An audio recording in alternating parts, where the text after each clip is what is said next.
Welcome back, everyone, to Watcher of All Things. My name is Kiki. This is my podcast where I talk movies, TV shows, and all things entertainment. Today is episode 18, where we're not reviewing a new film or television show. Instead, we have my second episode of Watcher Watchback, where we will be talking the Mad Max franchise. So that's Mad Max 1, just Mad Max The Road Warrior, Mad Max Beyond Thunderdome, and Mad Max Fury Road.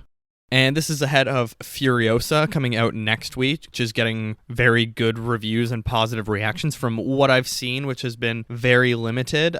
Before we get into all of the Mad Max-ness, this will contain spoilers. Of course, all of these movies are not new releases and they're not currently in theaters. So if you don't want spoilers, then don't listen to the Mad Max parts. You can still listen to the news and the parts after. Of course, there will be timestamps so you can bounce around and listen to what you do want to listen to. But today is actually Tuesday, May 14th. I'm recording tonight because I will be away this weekend. So I wanted to get the episode in the can before I went. Yeah, so before we get into Mad Max, let's talk the news.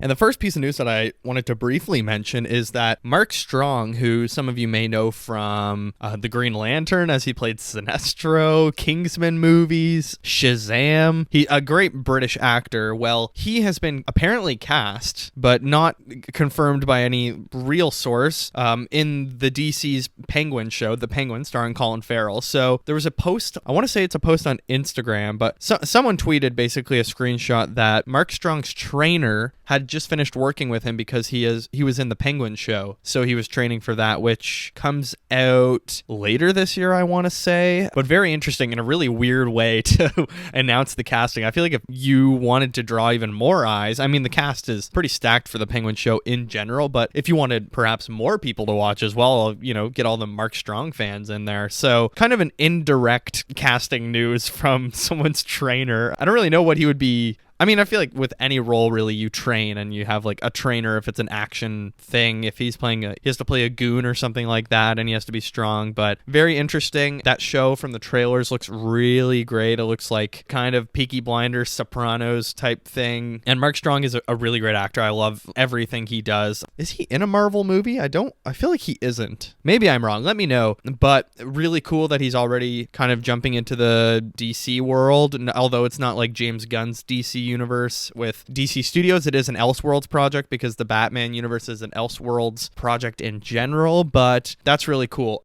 The next piece of news is a little sad. Roger Corman, who was a pioneer of independent producing and the king of B movies, as he's been deemed, died at 98 last week, unfortunately. Variety reported that legendary B-movie king Roger Corman, who directed and produced hundreds of low-budget films and discovered such future industry stars as Jack Nicholson, Martin Scorsese, and Robert De Niro, has died at age 98. He died on May 9th in his home in Santa Monica, California, surrounded by his family. His family said in a statement that his films were revolutionary and iconoclastic and captured the spirit of an age. When asked how he would like to be remembered, he said, "I was a filmmaker, just that." Corman's empire, which existed in several incarnations, including New World Pictures and Concord/New Horizons, was as active as any major studio, and he boasted always profitable. He specialized in fast-paced, low-budget genre movies, horror, action, science fiction, even some family fare, and his company became a work and training ground for a wide variety of major talents, from actors like Jack Nicholson, who was in Little Shop of Horrors, Robert De Niro, who was in Boxcar Bertha, to directors like Francis Ford Coppola, who did Dementia 13, and Scorsese with Boxcar Bertha. When Corman was awarded an Oscar at the AMPAS's first Governor's Award ceremony in November 2009, Ron Howard saluted him for hiring women in key exec and creative jobs, as well as for giving them big roles, and Walter Mosley was quoted as saying Corman offered one of the few open doors looking beyond age, race, and gender. So, a real titan of the industry. If you don't know about Roger Corman,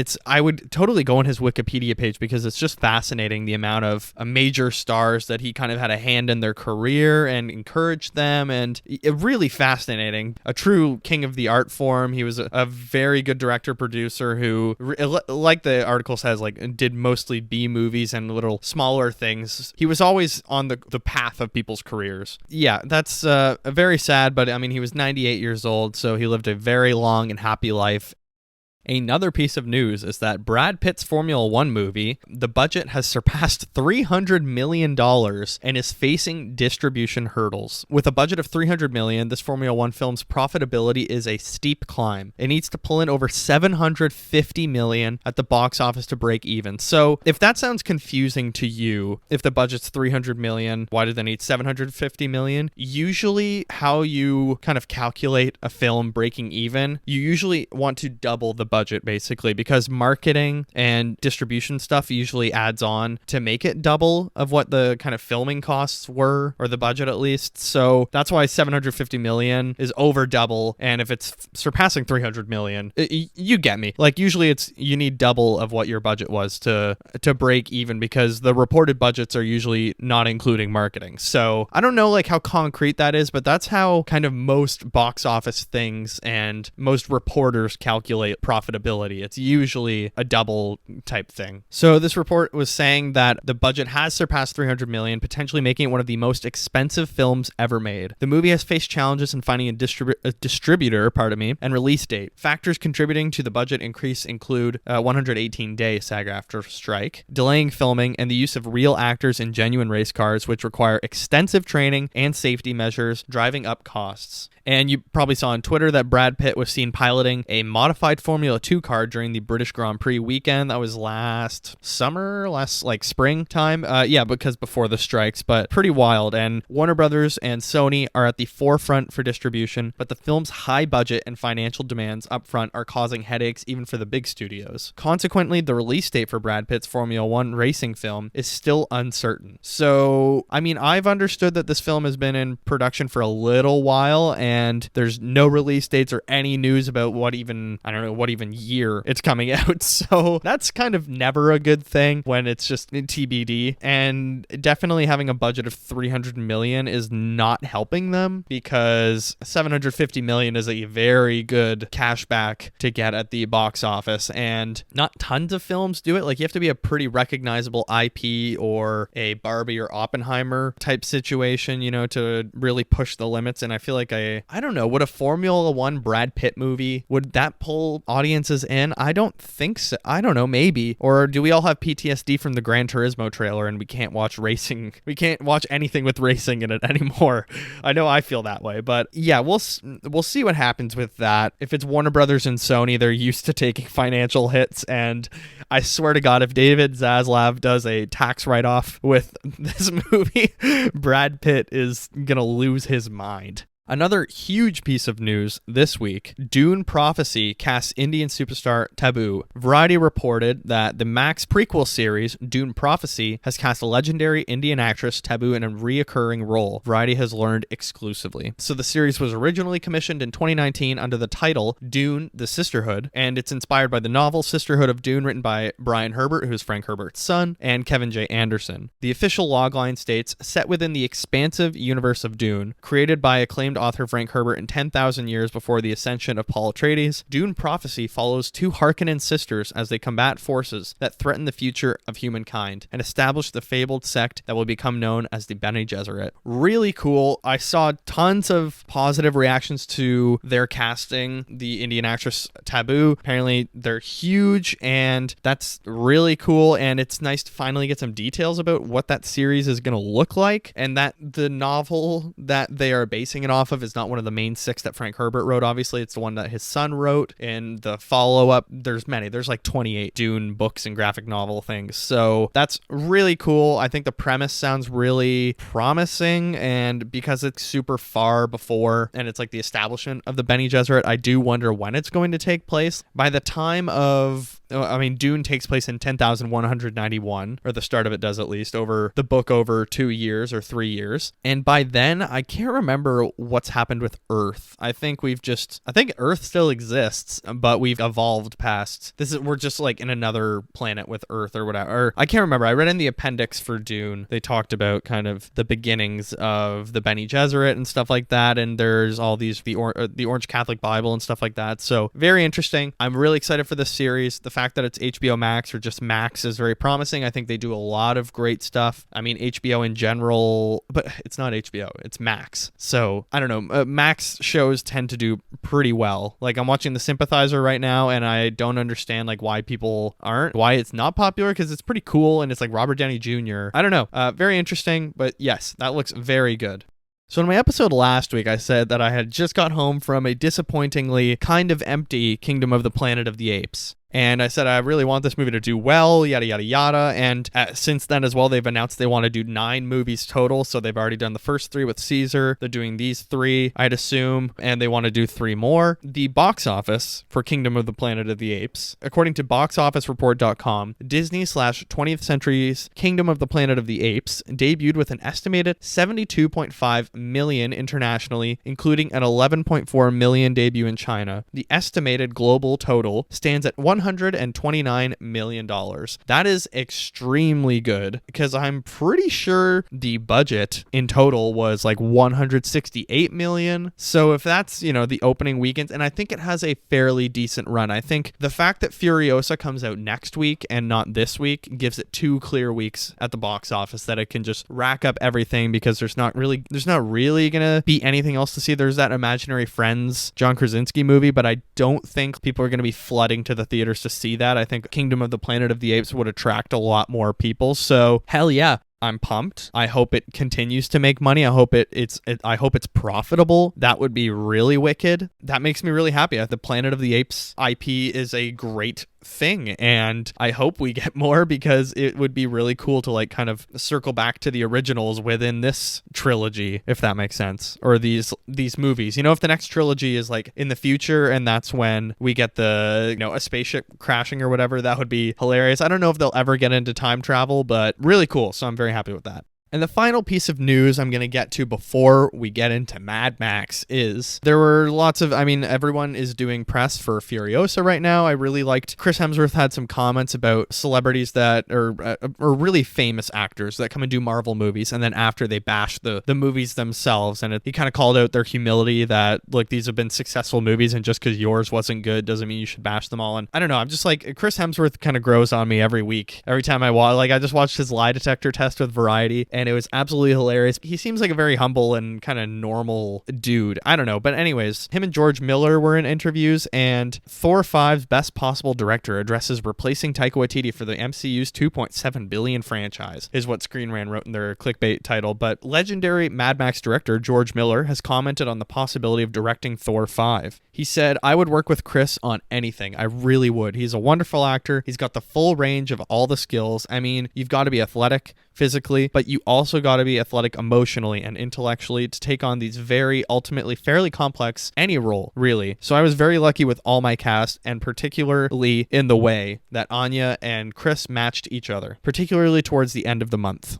So, although he's not completely just saying, I want to do Thor 5, you know how these are, I've been thinking, I don't know, recently I've been thinking a lot about how someone interviews someone, they ask them, hey, would you ever return for that super successful franchise you did, or would you want to make another one of those successful movies? And of course, the actor or director is going to say yes. They're not going to say, no, they were successful, but I'd never want to do that again. Like, that is very rarely the case unless they had a terrible time making the movie. It's like when people ask Kirsten Dunst or Tobey Maguire, hey, would you do another Spider-Man? Usually they're like, yes. And Kirsten Dunst was honest, and she's like, I got kids and a mortgage. Like, I need money. So this is her job. And so, I don't know. It's kind of annoying when interviewers ask, well, would you ever return to that franchise? Of course they would, unless they're extremely, like, old and cannot physically handle it. But I don't know, a George Miller Thor movie would actually go nuts, because as we're going to talk about shortly, George Miller's an insane director. He's crazy. So I don't know if his formula could fit within a Marvel Studios project, but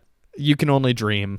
All right, that is going to do it for the news portion of this episode. Before I get into our Watcher Watchback for Mad Max, the franchise that I have kind of come to love. There are timestamps, of course. There will be spoilers. These movies, most of them are 40 years old, so If you haven't seen them, you can watch them whenever you want. They're not currently in theaters, as I said, so you can bounce around with the timestamps, whether you just want to listen to the news or you only want to listen to the Mad Maxes that you have seen that we're going to talk about. But that does it for the news this week. Let's get into our review of the Mad Max franchise.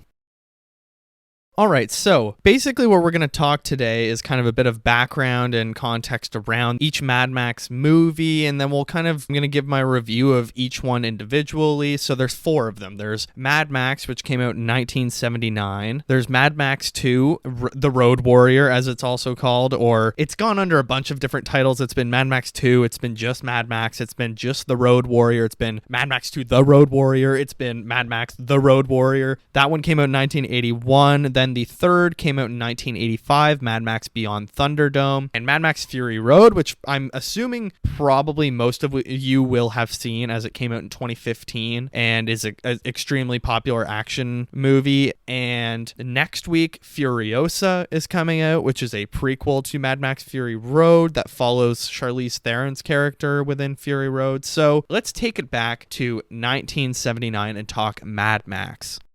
The action sci-fi that is an hour and 25 minutes long. It's currently rated 89% on Rotten Tomatoes critic score with an audience score of 70%. It is directed by George Miller, and the story is by George Miller and Byron Kennedy. It had a budget of $350,000 in American money. The film stars Mel Gibson as Max, Joanne Samuel as Jesse, Hugh Kays Byrne as Toe Cutter, Steve Bisley as Jim Goose, Tim Burns as Johnny the Boy, Roger Ward as Fifi, David Brax as Mudguts. And the kind of story behind these movies, each one has a very interesting context surrounding it. So Mad Max, the first one, is directed by George Miller, who co-wrote the screenplay with James McCausland, and it's based on a story by Miller and Byron Kennedy. So Mel Gibson stars as Mad Max Rocketansky, a police officer turned vigilante in a dystopian near-future Australia in the midst of a societal collapse.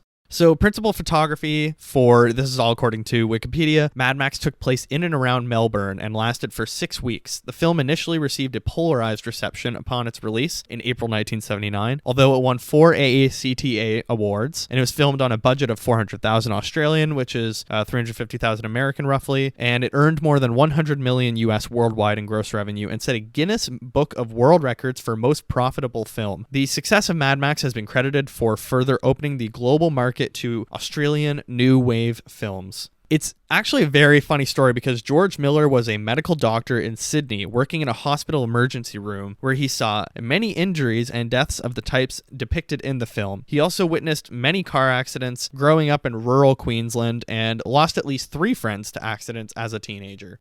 Mad Max is set in a dystopian apocalyptic future, and the first one is the very near future, like I think it's 1997 Australia, and Australia is facing a breakdown of civil order primarily due to widespread oil shortages and ecocide. It's absolutely fascinating how this film was made. The story, kind of the context behind this first one, because the first one was kind of a very homemade, it was very dangerous, lots of, all of these movies, people get hurt in them, but this was so indie film, action indie film. It was pretty crazy. Miller himself has described the whole experience of making this film as guerrilla filmmaking, with the crew closing roads without filming permits and not using walkie-talkies because their frequency coincided with the police radio, and he and Kennedy would even sweep down the roads after filming was done. As filming progressed, however, the Victoria Police became interested in the production, and they began to help the crew by closing down roads and escorting vehicles. So yeah, they filmed in and around Melbourne. Many of the car chase scenes were filmed near the town of Little River, northeast of Geelong. The early town scenes with Toe Cutter's gang were filmed in the main street of Clunes, north of Ballarat. This was a very kind of traumatic experience for George Miller. He wasn't sure if he could get the film made, but he kind of rallied. He had a great crew behind him. So let's talk about the film itself. That's kind of the background. You need to know a little bit that George Miller wasn't this huge director with a massive production crew behind him that could support him in every way. This was very fly by the seam of your pants, and it was dangerous. People got extremely hurt. There were multiple hospital visits. At one point, someone gets hit in the head with like the wheel of a motorbike, and it's in the movie. You can see it, and I laugh every time I see it. I've watched it on YouTube like a billion times, that one scene, because it's so interesting. And I had only ever seen Fury Road. So So this was a treat to go back and watch the first three, because once you watch them, you realize how influential they are in kind of, I don't know, sci-fi or like action adventure things. I don't know. I don't even know. This is a very interesting genre, kind of this dystopian apocalypse. But this movie, it feels, even if you didn't have the context of like this being kind of a low production movie, it feels dangerous when you're watching it. Everything feels very real. Google's in a nutshell is harrowing, thrilling, and bleak. It is. It is very like, I don't know, it's very end, it's a great end of the world movie, because society is falling apart and Max is one of the last police force in Australia to kind of be keeping everything together. And it feels so low budget in the best way though. Like it feels, there's no CGI hiding anything. It's just these crazy people who are paid almost nothing while working on this, doing insane stunts and putting all of their lives on the line. And the story of the movie itself is pretty good, but it's not great. I mean, it's still very entertaining, but it feels,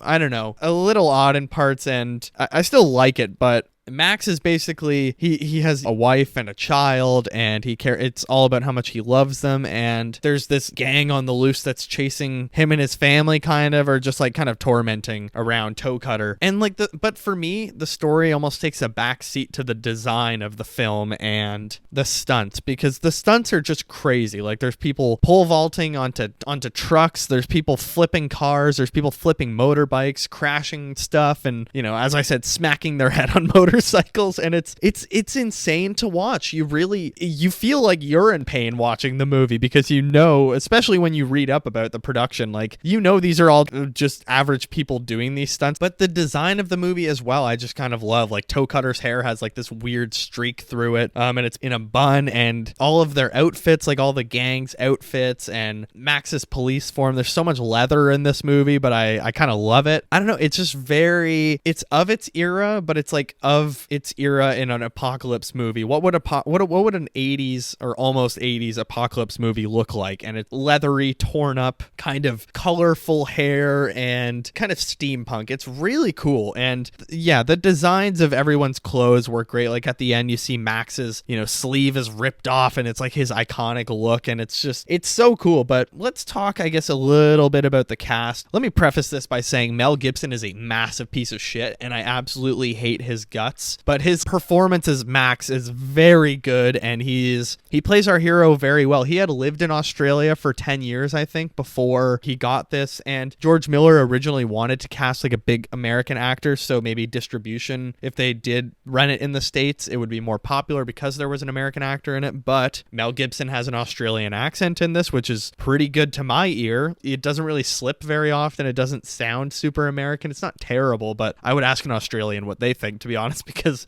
why would I be able to tell? But he's very good at playing this family man at the start, that when he loses his wife and child to the biker gang, which is like the last 20 minutes of the movie, when they kill her and his child, he just becomes this like numb, empty road warrior, which leads perfectly into number 2. But it's pretty pedal to the metal start to finish, this movie, and that's what I really enjoy about all of these movies, is how each film is really just one problem that we're watching unravel throughout the entire film. There isn't multiple storylines. It's one storyline. You watch it for an hour and a half to 2 hours, and I just really enjoy that. I'll kind of go over that every film, and I'll probably say that multiple times. But yeah, Mel Gibson is good as the hero in this. He was fairly young, and you can actually tell how much he matures from Mad Max to The Road Warrior. I like the idea of the societal collapse is like kind of just happening, and it hasn't fully happened yet. This isn't entirely apocalyptic movie, but it's just society is starting to kind of lose itself. So it's a very interesting dynamic of the world of people. These cops are kind of bad at their job, but they're also the last people that want to maintain order. And one thing other than the apocalyptic part that I enjoyed was actually just the family aspect of this movie, that he's a cop and society's kind of collapsing around him, but he still has his family. He loves his wife very much. They're very in love, and they seriously care for each other, and that's shown very well in the film. And they have a child that they absolutely adore as well. And you're cheering for him to kind of keep this light of hope in a pretty dark situation of the world falling apart. Like, you want this family to be happy and succeed. And then once he loses it at the end, it is pretty devastating when he loses his wife and child, and Max just turns into this hardened psycho. And there's a particular chase sequence that's like through this forest where the biker gang comes to this farm that they're hiding out on because they went on the run from the biker gang of Toe Cutter, who maybe I'll talk about in a second. But first of all, like, when they escape the gang before that, that's like a thrilling chase sequence as well, because they're trying to get their car fixed, and that's when his wife runs into this biker gang and they like try to attack her, but she runs away, so they start chasing her. So they escape to this farm and they try to hide out there, but eventually the gang finds them, and the wife runs into a forest, and well, first she's going to the beach, but then she notices she's being followed, and it's a really great chase sequence. And the kind of directing and camera work in this is just so kinetic and so quick and in your face, shaky, but not shaky in an obnoxious and nauseating way, like in the best way possible. And there's just so much great directing in this movie. I absolutely love it. I love George Miller's style, how fast cut it is. It makes even kind of a not that entertaining story of Mad Max, it makes it seem more exciting and more full, and you're kind of just admiring the directing itself.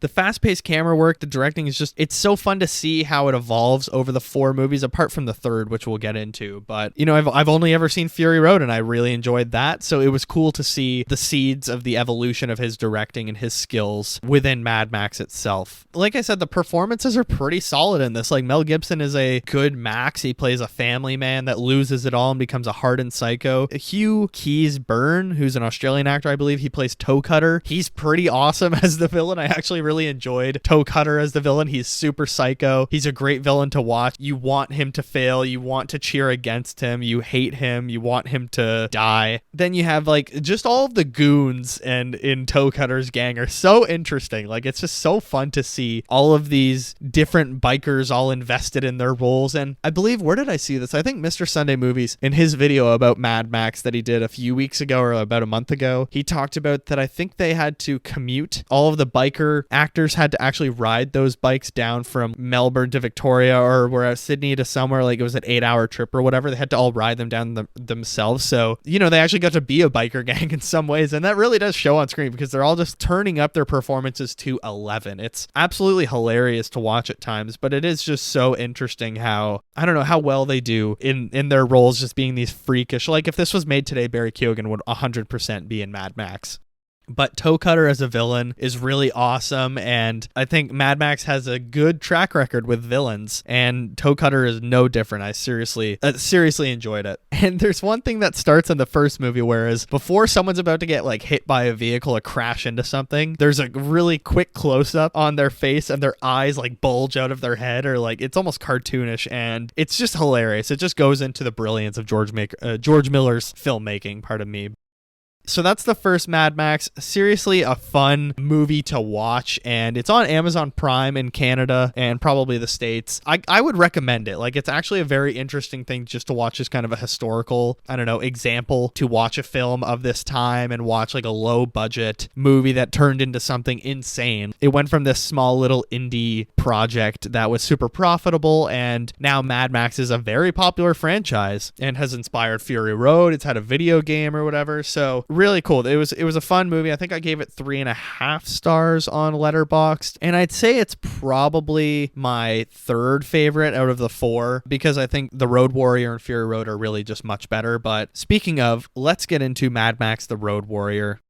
So Mad Max 2 came out in 1981. It's a lot of people's favorites and had a huge influence on cinema. A lot of famous directors and writers have referenced Mad Max The Road Warrior as kind of what influenced them to get involved in films. It has 93% on Rotten Tomatoes. It's an hour and 34 minutes, so still a very short watch. Google's in a nutshell is intense, dangerous, and austere. The synopsis is, after avenging the death of his wife and young son at the hands of a vicious gang leader, Max drives the post-apocalyptic highways of the Australian outback, fending off attacks from nomadic tribes that prey on outsiders. Falling into an encampment led by the relatively peaceful Papagallo, Max at first schemes to steal their oil, but soon becomes the group's reluctant defender against the hulking Humongous and his ruthless marauders. So once again, this is directed by George Miller. The budget was about 4.5 million Australian dollars, and its box office was 36 million US in rentals. As Wikipedia says, Mad Max 2 was released in Australia on the 24th of December 1981 to widespread critical acclaim, with particular praise given to Mel Gibson's performance, the musical score, cinematography, action sequences, costume design, and sparing use of dialogue.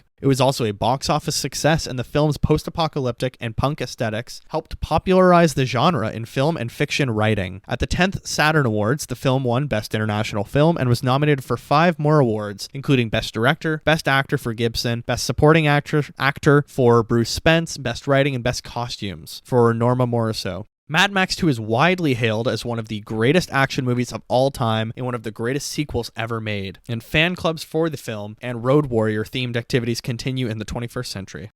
The production of this was, a pretty quick turnaround because Mad Max, the first one, released in 1979 and this one came out in 1981. So George Miller almost didn't make this movie. He almost walked away from making Mad Max again. He said that making Mad Max was a very unhappy experience for me. I had absolutely no control over the final product, but there was strong pressure to make a sequel, and I felt we could do a better job with the second movie. He was inspired by Joseph Campbell's The Hero with 1,000 Faces and the work of Carl Jung, as well as the films of Akira Kurosawa. Principal photography took place over the course of 12 weeks in the winter of 1981 near Broken Hill, New South Wales. The musical score for Mad Max 2 was composed and conducted by Australian composer Brian May, who also composed the music for Mad Max. And yeah, I will say that without the existence of Fury Road, the Road Warrior would absolutely be my favorite one because it is seriously, seriously good action. It's very entertaining. It feels like such an impressive step up from the first Mad Max movie. Like George Miller just brings his A game yet again. I think like the first Mad Max movie is very impressive and still a great watch. It's not a perfect movie and the story is kind of meh, whatever, but it's still extremely impressive under the circumstances, what they were able to achieve. So the second one stars again Mel Gibson as Mac Rockatansky, Emil Minty as the Feral Kid, Bruce Spence as the Gyro Captain, Kjell Nilsson as the Humongous, which is the amazing villain in this movie, Virginia Hay as a warrior woman, Max Phillips as the Toady, Vernon Wells as Wes, Archie Whiteley as the Captain's Girl, Michael Preston as Papagallo, and Moira Clocks as Big Rebecca. The story is really great in this one. As I said, what I love about these movies is it's just one problem being played out over the movie where there is not multiple storylines. It is one storyline and we're following it the entire time. And I absolutely adore that about these movies, that they're so simple and like an hour and 35 runtime. It's so quick. You enjoy every scene. It's so awesome. There's this feral kid that just like follows Max around and it's amazing. And again, Mel Gibson is a piece of shit, but he is even better as Max in this film. And this is, really his last great performance as Max, because the third one, we'll talk about it, but he is so psycho in this one. I think he only has 16 lines in the entire film, and 2 of them are like, I just need my fuel or whatever that is. So really impressive what he does with his performance in this. He is a hardened kind of road warrior. He's literally in the middle of nowhere, just going around looking for fuel for his sick car that's iconic, and I absolutely love this film. This is so cool. I would absolutely watch this one a bunch of times. I think really the third one is the only one that I'm like, I don't really care if I ever see this again, but the first 2 for sure. The Road Warrior, absolutely, I would recommend watching this and I would watch it again. And I think the implication is that, or at least I'm pretty sure it's said in the movie, that there has been nuclear fallout or there's been use of atomic weapons and nuclear weapons since the first movie. So that's why this movie takes place in the desert, finally. I love the desert aesthetic, being a Dune head and now Mad Max head, I guess. So the desert just adds like this whole other dimension. I think he's in like, he's in the outback of whatever, Australia, kind of, but also it's just like a nuclear wasteland now. So really great. I seriously enjoyed the kind of settings and the scale, and now it's more like settlements. It's a lot like Fallout, to be honest, where there's these different settlements that you can go to in the middle of the desert, and it's just really cool. And he reminds me a lot of Han Solo, Max, that he's this kind of lone rider and he doesn't want to help anyone, but then he'll always stay because he knows it's the right thing to do. The villains work really well in this one. I think Humongous is fascinating, and the Marauders, Vernon Wells as Wes is so great. His mohawk's hilarious, but yeah, the villains are great in this one. I think there really isn't bad villains in Mad Max. And I think I saw a theory on Reddit, I want to say Reddit or Twitter, that originally Humongous was meant to be Goose, who is Max's police partner in the first film. And he dies in the first film. He's burnt alive. And I think Humongous is supposed to be Goose, but that's not ever explicitly stated. Now, let's get into the feral kid. So there's this little demon child that follows Max around and supports him and stuff and is his BFF. But there's kind of this theory that the feral kid is actually Tom Hardy's character, Max. But it's kind of up for debate, and it's never been fully answered what the timeline is of these movies, because all of these movies, it's someone narrating and telling the story of Max and what happened. So there is this theory that these all take place in different timelines in different universe or parallel universes of what happened to Max, and they're all different stories of a version of Max. But anyways, there is this one working theory that the feral kid in this movie is actually Tom Hardy's Max, which kind of makes sense because it does feel like the world is much more evolved by the time we get to Fury Road and much more desolate. So really cool. There's so many different like Mad Max conspiracies that you can go through and study, and it's really interesting the timeline of these movies, especially when we get to Fury Road. Yeah, I love the feral kid in this movie. It's hilarious. Again, the design's amazing, especially I feel like the costumes are even more of a step up in this one. It's a lot of assless chaps and mohawks and cool vehicles and stuff like that. The world is definitely scarier with the nuclear fallout, and I just really enjoy kind of the evolution that this has taken. A really great step up, and there's, they have this truck sequence at the end. So basically, the story is that the Marauders and Humongous want the oil of this settlement that Max has kind of come to work with, and he promises he'll protect them. So we get this great truck chase sequence when they're all fleeing their settlement, and we think Max has volunteered to drive the oil tanker because he can drive it fast enough and like dangerously enough to get away from the Marauders. And we get this seriously entertaining action sequence of Max trying to escape with the oil tanker. And once it's all said and done, he's successfully escaped. It's actually sand inside the tanker. So we don't know if they lied to him that he's actually driving the sand to draw away all the Marauders, or if he actually volunteered like, oh, let's fill it with sand. But seriously, if I could recommend any of the 3 Mel Gibson Mad Max movies, it would be The Road Warrior, because I think it is the strongest of the 3 by far. It also just has so many influences on a lot of other movies. You can Google like Mad Max influences and or Mad Max influences on pop culture, and there will be tons from The Road Warrior. So it's just the fuel swap is a wicked twist, and there's so many great blueprints or little seeds that we see in Fury Road evolve, like just great driving action sequences and races. And it's just another really great story. I think this is a much better script and story than the first movie. So it's both amazing stunts where, yes, people did get hurt, and I think like one dude had a metal rod in his leg that bent or something like that, and they had to go to the hospital. So yeah, just not a great time making these movies, but the final product is amazing. And again, the directing, George Miller absolutely kills it. There's again the eyeball popping thing in the second one, and I absolutely love it. So yeah, I mean, I don't want to break down the entire movie. I think people should watch The Road Warrior. It is a lot of people's favorite in the series, but I guess Fury Road is like kind of the universal favorite. But of the Mel Gibson ones, definitely The Road Warrior is the one that most people would recommend. So then we have the third installment, Mad Max Beyond Thunderdome, which is largely considered the biggest failure of the franchise. Although it has 81% of Rotten Tomatoes, it has a 49% audience score. Its Google in a nutshell is volatile, thrilling, and eccentric. The synopsis is, in the third of the Mad Max movies, Max drifts into an evil town ruled by Tina Turner. There he becomes a gladiator and gets dumped in the desert, where he is rescued by a band of feral orphans who have been looking for help for years. When several of them take his appearance as a sign and go off into the desert, he follows them back to the town. It's directed by George Miller and George Ogilvy. It was released in 1985. The budget was $12 million US. It made about $36 million US, distributed by Warner Brothers and Universal Pictures again. It stars Mel Gibson as Mad Max Rockatansky, Bruce Spence as Jedediah, the marauding pilot of a small plane, Adam Cockburn as Jedediah Jr. Tina Turner is in this as Auntie Entity, the ruthless, determined ruler of Bartertown, which I absolutely love her in this. I love when, rock stars and pop stars are cast in movies and absolutely kill it in their roles. It's so fun to see them kind of lose themselves in another art form. Frank Thring as the Collector, Angelo Rizzuto as the Master, Paul Larson as the Blaster, Angry Anderson as Ironbar Bassi, and Robert Grubb as Pig Killer.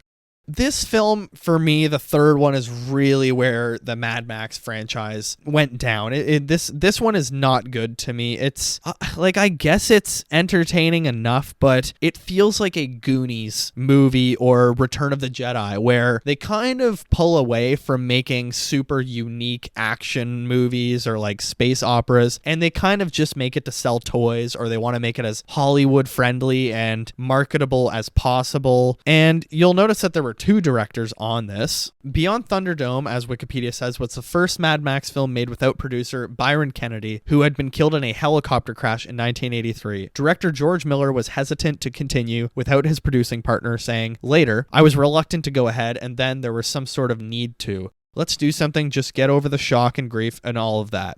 And there is a title card at the end of the film before the credits roll that reads "for Byron." So Miller co-directed the film with George Ogilvy, who he'd worked on 1983 television miniseries The Dismissal. He said, "I had a lot on my plate. I asked my friend George Ogilvy, who was working on the miniseries, could you come and help me? But I don't remember the experience because I was doing it just to, I was grieving," he said.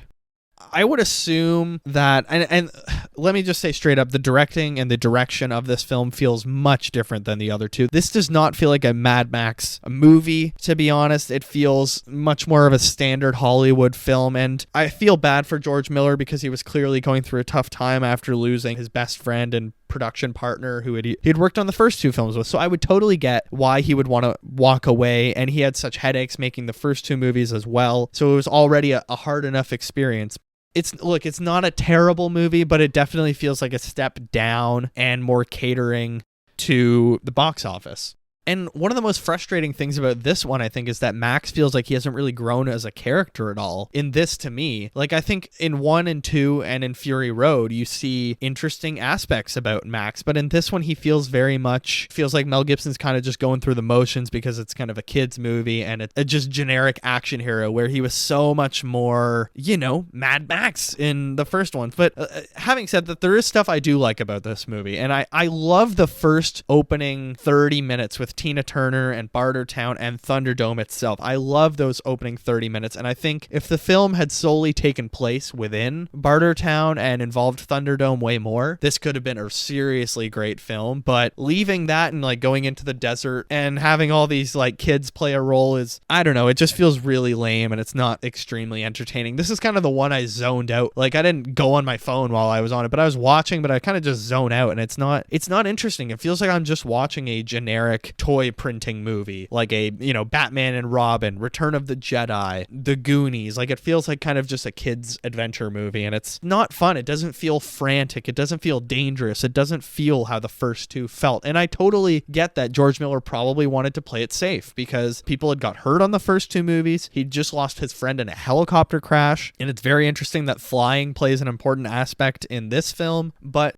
there is still really great stuff in this movie. I think the whole Thunderdome thing, and it's Tina Turner is really good in this. She shaved her head and had a really sick wig in it, and she was totally game for whatever they proposed to her, which kudos to her, because that is just awesome when you're willing to commit. Some people aren't a fan of the Thunderdome, where it's two people fighting on bungee cords and they have to jump to grab weapons in the top of the dome, and it's kind of goofy, but I kind of enjoy how goofy it is, if that makes sense. And it's as soon as he leaves Thunderdome that I kind of stopped caring about this movie. This story was kind of more inspired by a Lord of the Flies type situation. He wanted to see what would happen with the children in the context of the downfall of society. I understand you can see influences in this for sure, but it's just a real step down for me. But once again, it does feel like we are working towards Fury Road. It does feel like every film in some way is practice for Fury Road, which is like the magnum opus of George Miller's career so far. Some people are saying Furiosa is better than Fury Road, and I will have to wait to see next week. But at the end of this one, the ending, it has like another, I think they're on like a train or whatever, or trucks, there's train tracks and stuff like that, and they're trying to get away, and it feels like another lead up to Fury Road. So the stunts feel much safer, but it's still sometimes entertaining. The first 30 minutes very entertaining, but the rest of it just really goes down a cliff. This is definitely the weakest one in the series for me. I ranked it 4th. I gave it 3 stars versus Mad Max. I gave 3.5, and Mad Max 2 I gave 4 stars. It feels, much less, artistic and much less original. Let's get on to kind of my favorite one, and a lot of the world's favorite one, a lot of people's favorite movie in general, Mad Max Fury Road. So Mad Max Fury Road, I gave 5 stars on Letterboxd. I'd only seen it once before, and this rewatch was so great. I enjoyed it so much. Came out in 2015, action adventure, 2 hours long. It's rated 97% on Rotten Tomatoes. It was very critically acclaimed. It was extremely loved by all, and the synopsis is, years after the collapse of civilization, the tyrannical Immortan Joe enslaves apocalypse survivors inside the desert fortress, the Citadel. When the warrior Imperator Furiosa, played by Charlize Theron, brilliantly, leads the despot's 5 wives in a daring escape, she forges an alliance with Max Rokitansky, a loner and former captive. Fortified in the massive and armored truck, the War Rig, they try to outrun the ruthless warlord and his henchmen in a highly deadly, high-speed chase through the wasteland. Immediately, one of my favorite things about this movie is the entire movie is just one action sequence, pretty much. Like, there is scenes where it's not explicitly action, but it feels like, again, as what my favorite thing with all of these movies is, it's one problem playing out, one storyline playing out throughout the entire movie. And this one is so goddamn entertaining. I could not recommend it enough. If you're gonna watch any of the Mad Max movies, I would say probably Fury Road is the one you should go for, because it's the newest, so George Miller was able to use a lot of great new technology to kind of evolve the genre itself and the films themselves. The design, the makeup, all of the vehicles are interesting. The wasteland looks great. The directing, of course, is amazing. I feel like George Miller was getting ready his entire career for this film. So, of course, it's directed by George Miller. It was written by George Miller, Brendan McCarthy, and Nico Latoris. The cinematography was John Seal. The film stars Tom Hardy, and not Mel Gibson, as Mad Max Rokitansky. Charlize Theron as Imperator Furiosa. Nicholas Hoult as Nux. He's awesome in this movie. Hugh Keansburn as Immortan Joe. Josh Hellman as Slit. Nux as Lancer. I mean, it's a pretty stacked cast, like Rosie Huntington-Whiteley, Zoe Kravitz, Riley Keough, Abby Lee, Courtney Eaton, John Howard, Richard Carter. It's really cool. There's a lot of great performers in this movie. Miller came up with the idea for Fury Road in 1987, but the film spent many years in development hell before pre-production began in 1998. Attempts to shoot the film in the 2000s were delayed numerous times due to September 11th attacks, the Iraq War, and controversies surrounding star Mel Gibson, leading Miller to recast Gibson's role of Mad Max Rokitansky. Miller decided to pursue the film again in 2007 after the release of the animated comedy film Happy Feet. Yes, George Miller wrote Happy Feet and directed it. And he had an idea for the plot in 1998 when he was walking across the street in LA. About a year later, while traveling from LA to Australia, a story in which violent marauders were fighting, not for oil or material goods, but for human beings, coalesced. Miller said he worked with 5 storyboard artists to design the film in storyboard form before writing the screenplay, producing about 3,500 panels, which is almost the same number of shots as in the finished film. Really crazy production of it, and the film entered pre-production at 20th Century Fox in the early 2000s. Mel Gibson was supposed to be in it, with Sigourney Weaver contemplated for the female co-lead, which would later become Imperator Furiosa. So a very interesting path to how we got to the final product of Fury Road. It was a long time coming, and I'm very happy that there's 2 more films coming with Furiosa, and he said that he's making another prequel movie. The budget for this one was between $154.6 million and $185.1 million. The box office was $380.4 million, so not stellar, but not terrible. Like, there's been worse movies that have come out and made less money. And as I said, are these movies all connected? Like, the fact that we have another actor as Max kind of works really well with the parallel universes or parallel timelines idea behind all these Mad Max movies. It's actually really funny. Behind the scenes, Tom Hardy and Charlize Theron absolutely hated each other on this set. They did not get along. Tom Hardy had to be encouraged to leave his trailer and get to work, while Charlize Theron was extremely disciplined in her work and was very helpful in the creative process. Apparently, George Miller's sets are like insanely intense, and the movies are just like a whole ass process. So it kind of works well that Charlize Theron and Tom Hardy hated each other off screen, because their characters are not meant to like each other on screen and have to work together for kind of this greater good. So it kind of bleeds into, reality and the movie. But Tom Hardy's great as Max. He barely talks. Charlize Theron, great addition to this series. I really think that's a testament to Furiosa being made because Charlize Theron was so good in the movie. They were like, wow, her character is really interesting. People really loved her in this. The different ghouls and characters and the different, George Miller's so good at just making freaky little ghoul dudes. And Hugh Keys-Byrne actually returned as Hamorton Joe, who played Toe Cutter, of course, in the first one. So there's this theory that they're actually the same person, and because Toe Cutter was hit by a truck or run over by a truck and killed or whatever, he becomes Hamorton Joe, and that's why he needs all the tubes and freaky stuff on him or whatever. So really interesting. He's really good as the villain.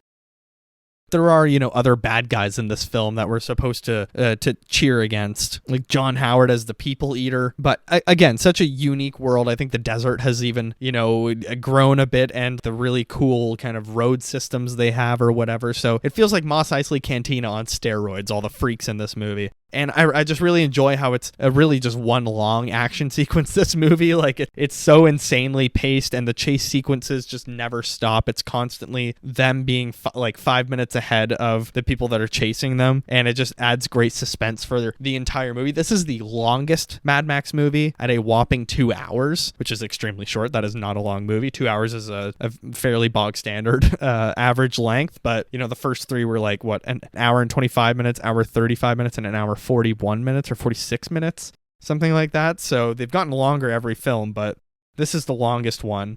Like I said, it's one long, big chase sequence, and the pacing just works really well. I love how this movie's made, and it just, every scene packs a punch. And even though it's like mostly action, there's actually great emotional weight behind all the characters, which I really enjoy. Like Charlize Theron as Furiosa is just a phenomenal that she's caring for the villains' like wives or whatever.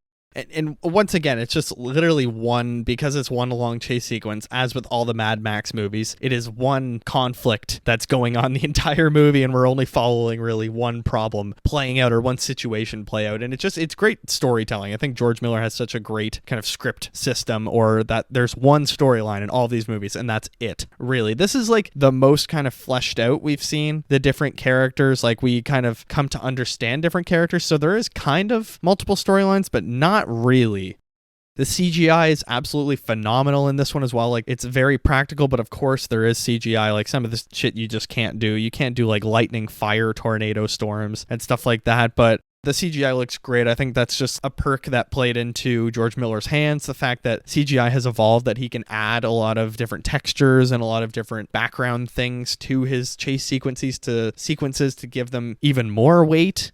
And this is the most interesting looking one for me, I would say. I think there's the most kind of unique and use of makeup on different characters, which I really enjoyed. And this is my favorite Mad Max for sure. I think they kind of get better until the third one. Like, it goes 1, 2, 3 is a huge step down, then 4 is phenomenal. So I'm very excited for Furiosa.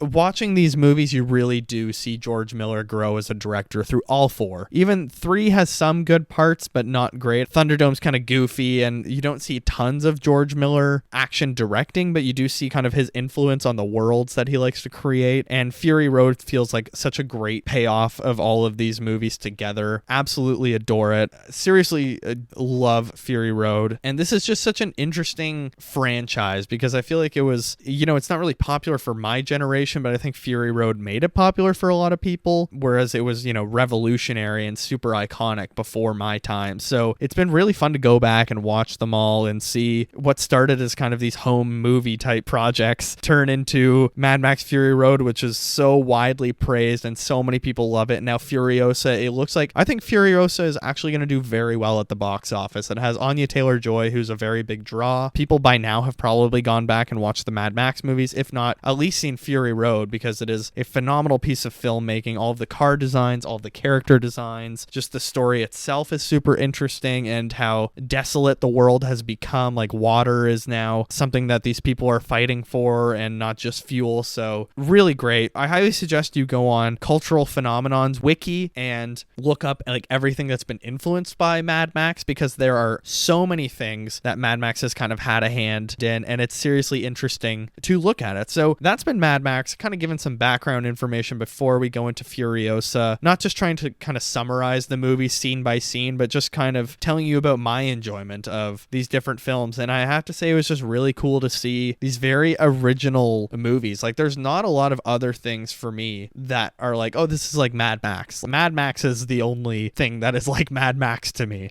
So really enjoyed that. That's been our Watcher Watchback. Now let's get into what else I watched. So because it's been only a couple days, and of course I've been working and doing other stuff and editing the episode that came out on Monday, I haven't really watched tons, but I still did watch some things. While I was doing a bunch of Lego, I got my Lego Atreides Royal Ornithopter on the weekend, and the X-Men 97 jet, as well as the Mandalorian N1 Starfighter. I built all three of those. You can see them all on my social media, which will be linked in the description. But I did watch X-Men Days of Future Past. Really great. As I said, I will kind of keep my thoughts. I'll talk about it a bit just because we need to talk about what else I watched. So I really liked the kind of joining of the two universes. I know originally they weren't supposed to be related at all, or they were, but maybe the James McAvoy ones were supposed to be like a prequel, I think is how I understand it. But then they used Days of Future Past to retcon a bunch of stuff that happened. So really cool. I think like the blending of the two universes goes well, and sending Hugh Jackman, who's amazing as Wolverine as always. I think he doesn't have a bad performance as Wolverine. Him going back in time is really great. So seriously enjoyed that. I also watched The Sympathizer episode 2. As I said, I started The Sympathizer last week. A really interesting show about spies within the Vietnam War and what happened after the fall of Saigon. Just really fascinating. It's based off of a book, and a really great HBO show. I would definitely recommend it. And I know it's not something I'm watching, but I'm also reading Dune Messiah right now, and I have to say it's seriously good. It's so phenomenal. If you're fine going into the third Dune movie with spoilers, I suggest you read it before the movie, because it is a seriously good book. I won't say what happens, but yeah, I'm absolutely loving it. So a shorter what else I watched this week: X-Men Days of Future Past, The Sympathizer episode 2. I've been watching lots of playoff hockey as well, just while I'm doing stuff. But other than watching all the Mad Max movies, yeah, that was what else I watched.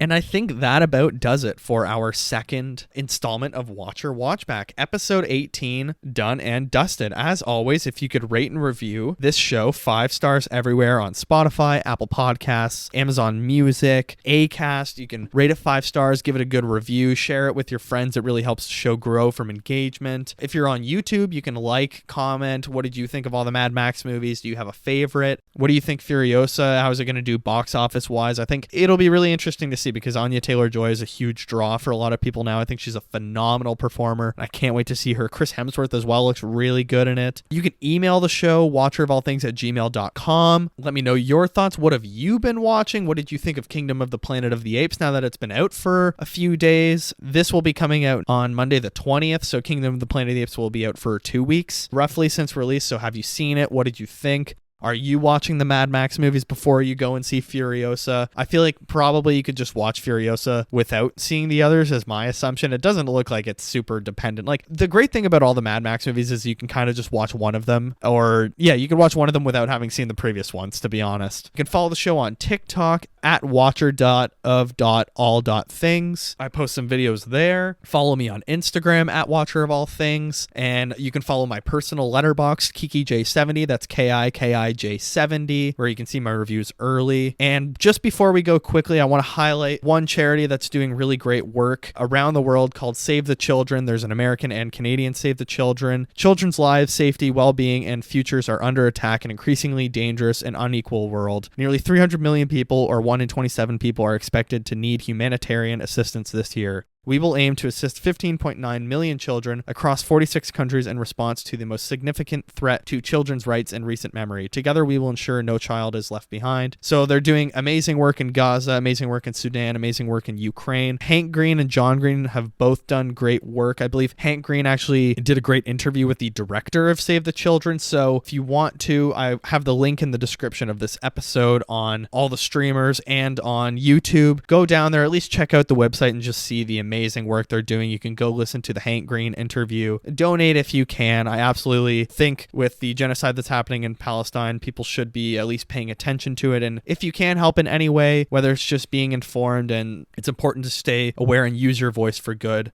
Next week, Furiosa. Extremely excited for that. It looks seriously good. I've only seen positive reactions and kick-ass reactions to it. Thank you, as always, for listening. This one is probably a little longer than most episodes, but it was totally worth it. I hope you enjoyed it. Have a great week, and I will see you in the next one.